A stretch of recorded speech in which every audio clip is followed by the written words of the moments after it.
Schmitt et Berzel, bons fidèles de leur église, viennent du Sud catholique. Par contre, les frères Felken, qui ont inspiré les ballonnautes Rastis-Bonnet, sont originaires de Rhénanie. Ce sont deux boxeurs qui ont traversé l'Allemagne en 1925, soit 7 ans avant les Ratis-Bonnet. Néanmoins, leur habitat mobile n'était pas un ballon, mais un tonneau. Eux aussi faisaient de la réclame avec des cartes postales. En 1932, année de crise, le chômage est omniprésent. Par rapport aux autres pays, c'est en Allemagne que le pourcentage de chômeurs au sein de la population en âge de travailler est le plus haut, près de 44%. Schmitt et Perzel, les deux ballonnautes, sont des hommes fiers. Ils ne veulent pas en faire partie. Cela ne les protégera cependant pas de certaines humiliations.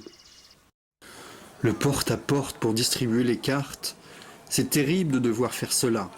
Celui qui n'a jamais vécu ça ne peut comprendre cette souffrance. Franz a été refoulé d'une maison alors qu'il proposait des cartes. Les voilà maintenant obligés de mendier, comme s'ils n'étaient pas déjà épuisés de tirer leur monstre de bois. Ils le traînent derrière eux comme le feraient des bœufs. À cette époque, le chômage de masse, les troubles politiques, les angoisses existentielles poussent beaucoup de jeunes gens à prendre la route. Certains construisent d'étranges véhicules, une reproduction en miniature du Zeppelin ou d'un bateau de croisière. L'un d'entre eux voyage dans une petite cathédrale de la ville d'Ulm à travers le pays. Ce sont à la fois le goût du jeu, mais aussi tout simplement le désespoir qui pousse ces aventuriers à fuir l'impasse dans laquelle se trouve leur existence et le manque de perspective qui en découle. Ils tentent de trouver un sens à leur vie et l'aventure. Une photo prise à Wunsiedel montre les deux ballonnautes devant la porte ouverte du ballon géant. On aperçoit 2 matelas à l'intérieur.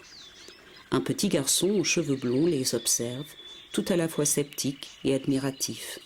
Sur le ballon géant, on peut lire sur une pancarte « Aujourd'hui, à 8h, Monsieur Schmitt parlera de son voyage au cinéma, sans supplément de prix. »